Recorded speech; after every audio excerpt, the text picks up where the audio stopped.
Doctor Baba Saheb Ambedkar open university.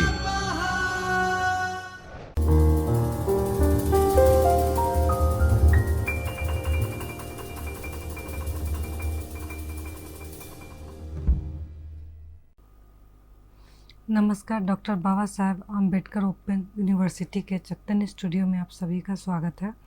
मैं Neetu Singh, assistant professor in special education. आज का जो हमारा टॉपिक है वो paper ACSB 03 intervention and teaching strategy के block 4 method of teaching science to VI children, presentation of tactile diagrams and general principles से है। पिछले क्लास में हमने इसका जो पॉइंट 1 है वो कंप्लीट कर लिया था। शिक्षण पद्धति दूसरा पॉइंट है, वहाँ से आज हम स्टार्ट करेंगे। विकसित करने की आवश्यकता, योग्यताएं। जो हमारा पहला है, शिक्षण की पद्धति ऐसी होनी चाहिए जो विद्यार्थी को स्वयं सोचने के लिए प्रोत्साहित करे तथा आगे कार्य के लिए प्रेरित करे। जो भी हमारा शिक्षण पद्धति है वो इस तरह का होना चाहिए जिसमें बच्चा खुद इंटरेस्ट ले, खुद मोटिवेट होके उस कार्य को आगे करने के लिए उसमें प्रेरित की भावना आनी चाहिए। दूसरा, हमारा शिक्षण पद्धति के माध्यम से स्पष्ट सोच की क्षमता विकसित की जानी चाहिए। कि बच्चे का जो सोचने की क्षमता है या किसी भी चीज़ के बारे में जो कंसेप्ट बना रहे हैं वो क्लियर होना चाहिए। फिर शिक्षण पद्धति विद्यार्थी में विविध एवं रचनात्मक सोच विकसित करने में सहायक होनी चाहिए।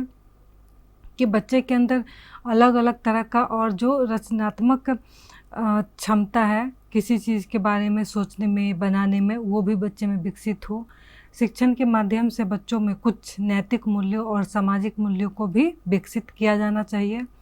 शिक्षण बच्चे में समझने की शक्ति प्राप्त करने में सहायक होना चाहिए। किसी चीज़ के, किसी टॉपिक के बारे में अगर हम कितना समझ पाते हैं, उसको कितना आत्मसात कर पाते हैं, किस तरह से उस चीज़ को लेते हैं, इसके लिए बच्चे में हमें इस तरह की जो समझने की शक्ति है उसको भी हमें विकसित करना चाहिए।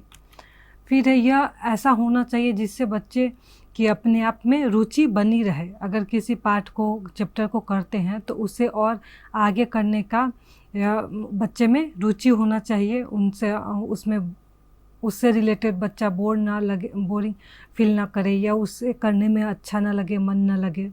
इसमें सिद्धांतों और तथ्यों को आसानी से याद रखा जाना चाहिए। जो भी उस पाठ से रिलेटेड प्रिंसिपल्स है या तत्व है उसको बच्चे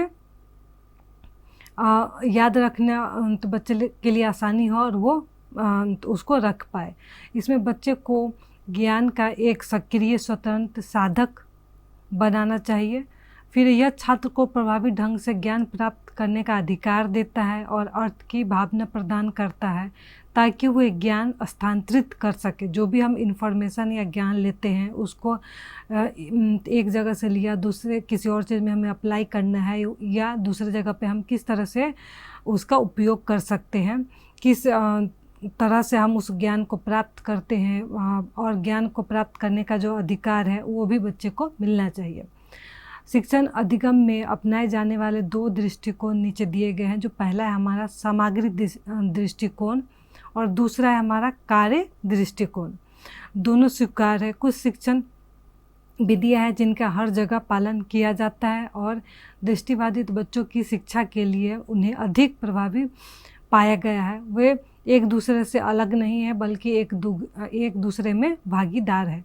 जो भी हम एक्टिविटीज़ के द्वारा बच्चे को लेसन या पाठ करवाते हैं या सामग्री दृष्टिकोण जो TLM बच्चे के लिए हम उपयोग करते हैं, किस तरह का होना चाहिए। VI बच्चे हैं तो उनका TLM किस तरह का हो ताकि वो TLM के माध्यम से और अच्छे से उस पाठ को, उस लेसन को या कोई टॉपिक हम बच्चे को बता रहे हैं तो वो आसानी से समझ सके और उनके लिए उपयोगी हो। फिर हमारा तीसरा लेक्चर मेथड। लेक्चर मेथड बहुत ही आम है, ये हर जगह अप्लाई होता है या पढ़ाया जाता है। हमारे विद्यालय में सबसे ज़्यादा जो प्रचलित मेथड है या विधि है वो लेक्चर मेथड ही है। और अधिकांश शिक्षक इसे पसंद करते हैं। बहुत सारे टीचर इस मेथड को पसंद करते हैं और इसके द्वारा ही क्लास में अपना पढ़ाने का जो भी कार्य करना है वो करते हैं। शिक्षक को इस शिक्षण पद्धति में मुख्य रूप से सक्रिय भागीदारी होता है और छात्र निष्क्रिय श्रोता होते हैं। टीचर है वो किसी भी टॉपिक पे अगर उनको पढ़ाना है उसके बारे में बोलते हैं और छात्र वो बैठ के श्रोता सुनने का कार्य करते हैं। यह तरीका कार्य नहीं होता है। शिक्षक का काम आसान है, तथ्यात्मक जानकारी बनाता और प्रदान करता है और कुछ रोचक ऐतिहासिक और जैविक वैज्ञानिक घटनाओं का वर्णन करने का एक बहुत ही उपयोगी तरीका है। जो भी ऐतिहासिक या वैज्ञानिक घटनाएं हैं उसको आराम से इस लेक्चर मेथड के द्वारा हम क्लासरूम में ये बच्चे को डिलीवर करते हैं और कर सकते हैं और टीचर करते हैं। चूँकि दृष्टिबाधित बच्चे तीव्र श्रोता होते हैं इसलिए वे विज्ञान शिक्षक द्वारा प्रस्तुत सिद्धांतों और तथ्यों को उतनी ही जल्दी समझ सकते हैं। इस पद्धति का उपयोग पाठ के अंत में कुछ सैद्धांतिक बिंदुओं, प्रदर्शनों की समझ, अमूर्त लेखन और कुछ प्रदर्शनों और वैज्ञानिक सिद्धांतों और विषयों की प्रासंगिक पृष्ठभूमि सामग्री को समझने के लिए भी किया जा सकता है। तो वेस्ले ईगर वी Vronsky suggested that lecture method serve 4 basic purpose। उनके हिसाब से जो लेक्चर मेथड है उसमें बेसिक पर्पज़ है वो 4 है। पहला, बच्चे को मोटिवेट करना। 2, क्लियरिफाई, कोई भी चीज़ हम बच्चे को बता रहे हैं तो उसको स्पष्ट रूप से बताना या बच्चे स्पष्ट रूप से उसको समझे। 2, रिव्यू, किसी चीज़ के बारे में उसका क्लास में हम पढ़ाते भी बच्चे से इंटरेक्ट करते हुए या कुछ टॉपिक से रिलेटेड या छोटा क्वेश्चन पूछ के उसी टाइम उससे बच्चे से रिव्यू भी प्राप्त कर सकते हैं। या बच्चे को नहीं समझ में आ रहा है वो उसके बारे में भी बता सकता है कि यहाँ पे उसे दिक्कत हो रही है या इसको रिपीट किया जाए। टू एक्सपेंड, अगर उस टॉपिक को हम एक ही चीज़ को बताने के कई तरीके होते हैं, अगर एक तरीके से बच्चे को कठिनाई हो रही तो हम दूसरा तरीका भी वहाँ पे अप्लाई कर सकते हैं। तो इनके द्वारा जो इस लेक्चर मेथड का है वो 4 बेसिक पर्पज़ है। To motivate, to clarify, to review and to expand. फिर हमारा चौथा है हिस्टोरिकल मेथड। विज्ञान का अपना इतिहास है और हर खोज की अपनी ऐतिहासिक पृष्ठभूमि होती है। किसी चीज़ के बारे में अगर खोज हुई है तो उसका पृष्ठभूमि ऐतिहासिक पृष्ठभूमि होती है। कहानियाँ सुनकर बच्चे बहुत मोहित हो जाते हैं। बच्चे को कहानी सुनने में बहुत मज़ा आता है और बहुत ही ध्यान से वो सुनते हैं।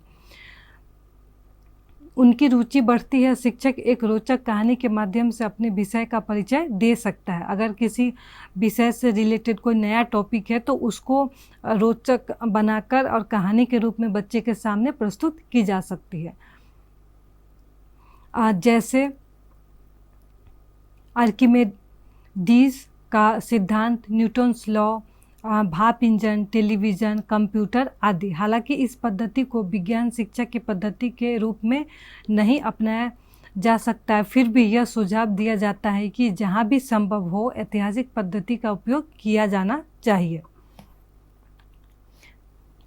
हिस्टोरिकल मेथड, इसमें जो हमारा हिस्टोरिकल मेथड में प्राइमरी सोर्स है उसमें रिटन डॉक्यूमेंट्स हो सकता है, जैसे लेटर्स है, डायरीज है, या किसी साइंटिस्ट का या किसी ने अपने डायरी में उसका पूरा वर्णन किया है, किसी चीज़ की खोज हुई है तो उसका ऑफिशियल डॉक्यूमेंट्स या मैन्युस्क्रिप्ट्स है, तो इसके द्वारा भी हम बता सकते हैं। फिर ओरल ट्रेडिशंस, इसमें oral histories, myths, legends, songs या प्राचीन समय से चली आई है जो गाने के माध्यम से, या फिर जो मिथ है या कहानी, जैसे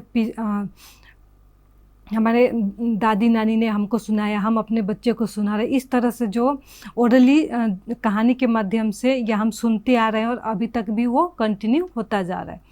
फिर तीसरा हमारा material culture, artcraft, architecture, tools, physical remains, जो भी अभी भी मौजूद है, जैसे 16वीं शताब्दी का, 8वीं इस तरह जो भी आर्किटेक्चर अभी भी मौजूद है, या आर्टिक्राफ्ट्स है, उसके माध्यम से भी हम उस चीज़ के बारे में बच्चों को बता सकते हैं। फिर हमारा 5वां है इंडक्टिव मेथड।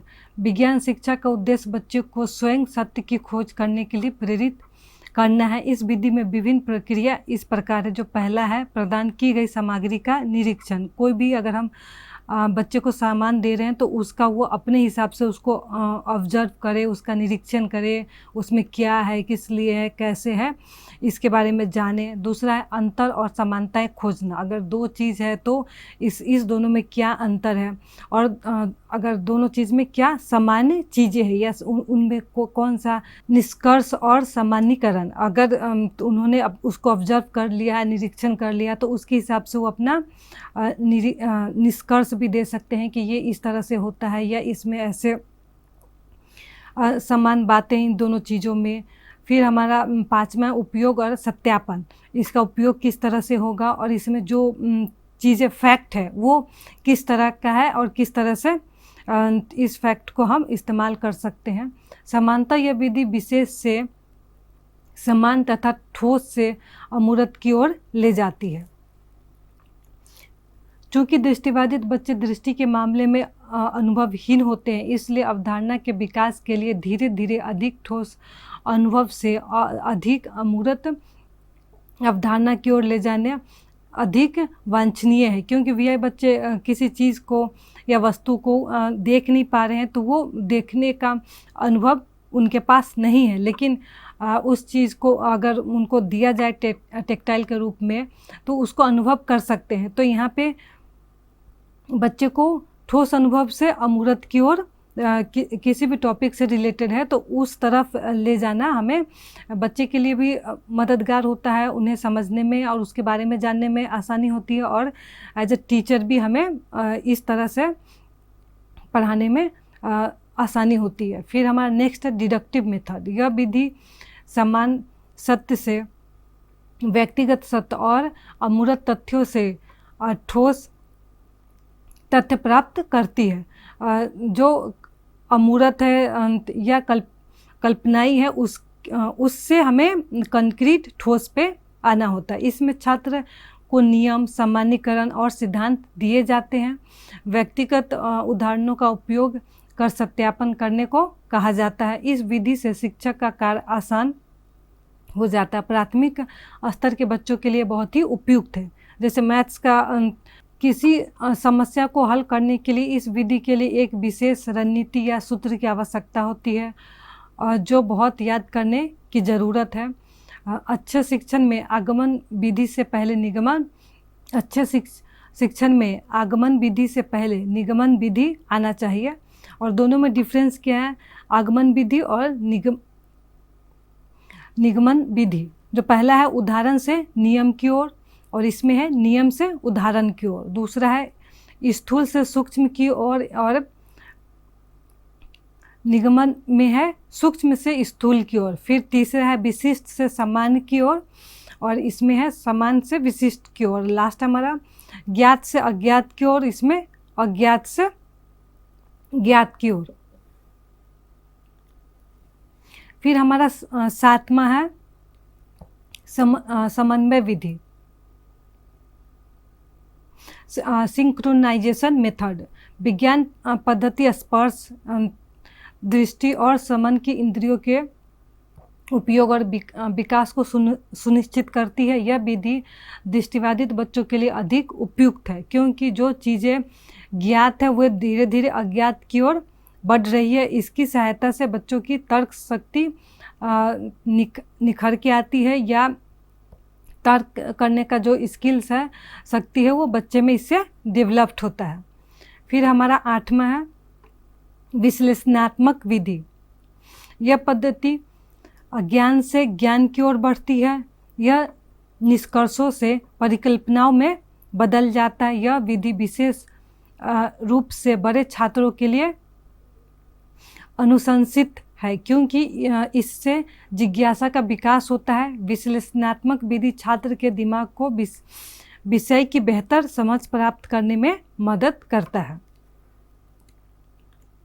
फिर हमारा नेक्स्ट है प्लेवे मेथड।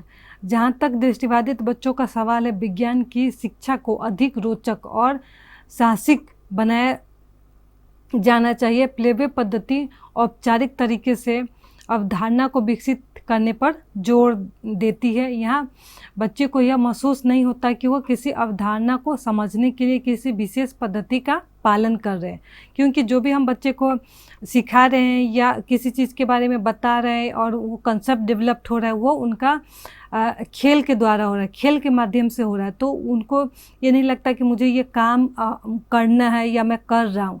वो खेल के माध्यम से उस चीज़ के बारे में जानकारी प्राप्त करते हैं या अवधारणा विकसित करते हैं। सीखना सहज और अनौपचारिक है। विज्ञान शिक्षण में प्लेवे पद्धति का उपयोग किया जाना चाहिए, क्योंकि दृष्टिबाधित बच्चे को अपने ठोस शैक्षणिक अनुभवों के लिए बहुत विविधता की आवश्यकता होती है। क्योंकि जो वीआई बच्चे हैं वो देख नहीं पा रहे, तो किसी चीज़ के बारे में उस मूर्त चीज़ को बारे में उनको अच्छे से जानकारी प्राप्त हो, किस में क्या अंतर है, वो कैसा है, किस तरह का है, उसका शेप साइज किस तरह का है। तो इसके लिए उन्हें जो हम लाइव जो मॉडल के रूप में दे सकते हैं, टेक्टाइल मैप, जो स्पर्शीय टीएलएम है, उसके माध्यम से हम बच्चे को कंसेप्ट क्लियर करवा सकते हैं और उसके बारे में बता सकते हैं, इंफॉर्मेशन देख सकते हैं और बच्चे उसके बारे में ज्ञान प्राप्त करते हैं। Games, song, free play, gardening, construction activities, तो इसके द्वारा हम रोल प्ले करवा सकते हैं बच्चे से, प्रोजेक्ट दे सकते हैं बच्चे को। थीम बेस्ड लर्निंग, किसी एक थीम के बारे में बच्चे को पढ़ा सकते हैं, या फील्ड ट्रिप हम ले जा सकते हैं वहाँ पे फील्ड ट्रिप में, उसके बारे में फील्ड ट्रिप में उस चीज़ के बारे में या जिस टॉपिक पे हमने रखा है उस जगह पे ले जाके उसको हम बता सकते हैं। पपेट्री एक्सेट्रा, तो और भी चीज़ें हम एक्टिविटीज़ बच्चे से करवा सकते हैं। Some play west school also follow some level of formal learning as well as to ensure that the child is ready for the primary education. तो जो प्लेवे मेथड है वो हम छोटे क्लासों में या बच्चों के साथ तो करते ही हैं, इसे हम जो वीआई बच्चे हैं उनके साथ भी करते हैं और उनको पढ़ाने में और इस तरह से इस विधि का इस्तेमाल करके पढ़ाने में बच्चे भी बोर नहीं होते, उनको भी अच्छा लगता है, वो पार्टिसिपेट करते हैं और उनके लिए जो चीज़ें हैं वो और ही आसानी से होता है, उनको सहूलियत मिलता है। फिर हमारा 10वां है आर्टिफिशियल कंडीशन। दृष्टिबाधित बच्चे की शिक्षा में कृत्रिम परिस्थितियाँ अनिवार्य है। उन अवधारणा को विकसित करने के लिए सिमुलेशन को एक महत्वपूर्ण रणनीति के रूप में लागू किया जा सकता है जो बच्चे की पहुंच से परे है। यदि वास्तविक अनुभव संभव न हो तो कृत्रिम अनुभव के माध्यम से बच्चे को समझाया जा सकता है। अगर उसका हम जो ओरिजिनल में नहीं है लेकिन हम आर्टिफिशियली रूप में बच्चे को उपलब्ध करवा सकते हैं और उस चीज़ के बारे में बता सकते हैं, उसका कैसा अनुभव होगा वह जो वीआई बच्चे हैं वो फील कर सकते हैं। स्पर्श उपकरण मुख्यतः अनुकरण के सिद्धांतों पर आधारित होते हैं। यह जन्मजात दृष्टिबाधित वाले बच्चों में तर्क शक्ति में सुधार करता है। तो उनका जो बच्चे में तर्क शक्ति विकसित करना इस मेथड से आसान होता है और वो जल्दी डेवलप करते हैं। फिर हमारा है पर्यावरण द्वारा सीखना। बाल विकास सिद्धांत बच्चे की तार्किक सोच शक्ति के विकास में उसके पर्यावरण के साथ निरंतर अंतःक्रिया के महत्व पर जोर देता है। जो हमारे आसपास का जो इन्वायरमेंट है उसके साथ बच्चे का इंटरेक्ट हो, वो इंटरेक्ट करे और उसके द्वारा ज़्यादा से ज़्यादा अपने पर्यावरण के बारे में जाने। प्लेगेट ने देखा कि दृष्टिबाधित बच्चे तार्किक सोच के विकास में दृष्टिवान बच्चों से पीछे रह जाते हैं। संभवतः वस्तुओं के साथ तुलनात्मक अनुभव की कमी के कारण ऐसा होता है, क्योंकि दो चीज़ में वो डिफ्रेंशिएट नहीं कर पा रहे हैं या करने में उनको कठिनाई होती है। दृष्टिबाधित बच्चों की शिक्षा पर पर्यावरण का बहुत ही बड़ा प्रभाव पड़ता है। जो हमारे आसपास का इन्वायरमेंट किस तरह का है, कैसा है, या बच्चे का जो घर का माहौल या फिर उसके आसपास जो सोशल हमारे आसपास का सोशलाइजेशन और जो लोग हैं वो किस तरह का उनका व्यवहार है, तो ये सब चीज़ें भी बच्चे के एजुकेशन पर प्रभाव डालती है। वास्तव में दृष्टिबाधित बच्चे पर्यावरण की खोज से बहुत कुछ सीखते हैं। अगर उन्हें इन्वायरमेंट में, वातावरण में के द्वारा सिखाना है, वो अपने आप ही उस चीज़ के बारे में जाने, तो बच्चे में और अच्छे से वो चीज़ के बारे में कंसेप्ट क्लियर होता है और सीखते हैं और जानते हैं। शिक्षण के कई तरीके होते हैं और साथ ही बच्चे की सीखने की शैली भी बदलती है। हर बच्चे का सीखने का या किसी चीज़ को ग्रहण करने का, उससे इंफॉर्मेशन लेने का या उस चीज़ के बारे में कैसा सोचते हैं वो अलग अलग होता है। पढ़ते समय शिक्षक को विरोधी व्यवहार या किसी बच्चे में एंटी बिहेवियर प्रॉब्लम है या वो अच्छे से बिहेव नहीं करते हैं, तो भी जो शिक्षक सिखा रहे हैं उसको इस पर भी विचार करना चाहिए, जो सीखने के उद्देश्य को निर्धारित करने के लिए आवश्यक है। अगर बच्चे में एंटी बिहेवियर है या तो वो सिर्फ पढ़ने के टाइम ही करते हैं या क्यों करते हैं, तो जो भी हम एजुकेशनल गोल बनाते हैं तो इस चीज़ को ध्यान में रखते हुए बनाते हैं।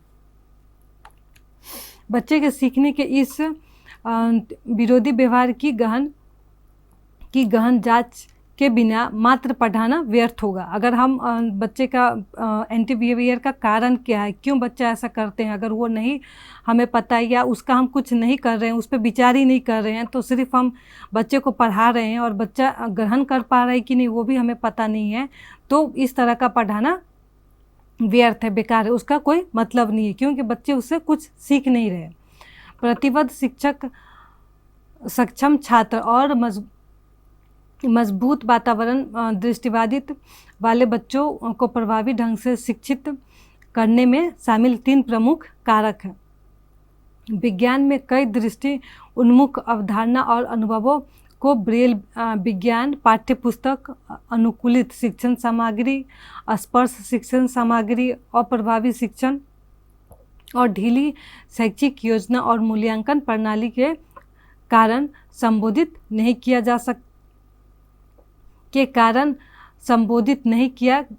गया था। शिक्षण पद्धति अधिक लक्ष्य उन्मुख होना चाहिए, विद्यार्थी उन्मुख होना चाहिए, न केवल शिक्षण उन्मुख। यहाँ पे जो भी हम शिक्षण पद्धति अपना रहे वो लक्ष्य उन्मुख और विद्यार्थी उन्मुख होना चाहिए। यहाँ पे हम सिर्फ पढ़ाते जा रहे हैं और बच्चे उसको ग्रहण कर पा रहे कि नहीं, बच्चे तक पहुँच पा रहा है कि नहीं, वो भी हमें देखना है। तो यहाँ पे लक्ष्य और बच्चे को केंद्र में रख के हमें शिक्षण देने की आवश्यकता है। फिर हमारा नेक्स्ट है खोज विधि। सभी मानवीय कार्य इच्छा और उद्देश्य पर आधारित होते हैं। इच्छा और उद्देश्य शिक्षकों को पहचानना चाहिए। अगर कोई भी चीज़ हम बच्चे को करवा रहे हैं तो वो इच्छा और उद्देश्य दोनों पे निर्भर होता है, आधारित होता है। दृष्टिबाधित बच्चे दृष्टि के बजाय अन्य इंद्रियों, विशेष रूप से स्पर्श के माध्यम से सीखते हैं। जो चीज़ को देख नहीं पा रहे उसको वो छू के, फील करके उसके बारे में जानते हैं। यह देखा गया है कि दृष्टिबाधित बच्चे दृष्टिवान विद्यार्थियों की तुलना में खोज करने में अधिक सक्षम होते हैं। खोज एक महत्वपूर्ण कौशल है और यह विधि और तकनीक दृष्टिबाधित बच्चे को व्यवस्थित रूप से सिखाई जानी चाहिए। किस तरह से हमको किसी चीज़ के बारे में खोज करना है या हम करेंगे वो भी हमें बच्चे को सिखाना है, उनमें ये स्किल्स डेवलप करना है। सर्च करने में तर्जनी और अंगूठे और पहली उंगली का अधिक उपयोग किया जाता है। जो हमारा इंडेक्स फिंगर है और अंगूठा है, उंगलियों के पूर्व जो हमारा फिंगर टिप है में तंत्रिका अंत होते हैं जो स्पर्श पठन को संभव बनाता है। किसी अगर हम ब्रेल पढ़ रहे हैं या किसी चीज़ को हम फील करें या टच करें तो हम अपना फिंगर टिप से ही टच करते हैं और उससे ही उस चीज़ का अनुभव प्राप्त करते हैं। कागज़ पर उंगलियों के दबाव से बच्चे को वस्तु की पहचान करने के लिए आवश्यक जानकारी मिलती है। अगर कोई टेक्टाइल मैप है, पिक्चर है, उभरा हुआ पिक्चर है, स्पर्शीय चित्र है, तो उसको बच्चे अपने फिंगर टिप से ही टच करके उसके बारे में जान पाएंगे क्या उसमें किस तरह का तो वहाँ पे पिक्चर बना हुआ है या ब्रेल में क्या लिखा हुआ है उसके बारे में। तो यहाँ पे आप इसे ब्रूनर द्वारा पेश किया गया था। जो खोज विधि है वो ब्रूनर के द्वारा पेश किया गया था। यह लोकप्रिय सिद्धांत शिक्षार्थियों को पिछले अनुभव, ज्ञान और उनकी अंतर्ज्ञान, कल्पना और रचनात्मक पर निर्भर करने और तथ्यों की खोज के लिए नई जानकारी खोजने के लिए प्रोत्साहित करता है। तो इसमें जो भी हमारे पास अनुभव है या जो जिस चीज़ के बारे में हम जानते हैं उस पे ही बेस करके आगे का जो निर्माण है या रचनात्मक है या उससे रिलेटेड क्या तथ्य है उसके आधार पे हम खोज करते हैं। आपको यहाँ पे सर्कल भी दिख रहा है जो कंक्रीट एक्सपीरियंस, फिर हमारा रिफ्लेक्शन है, ऑब्जर्वेशन, फिर अब्स्ट्रैक्ट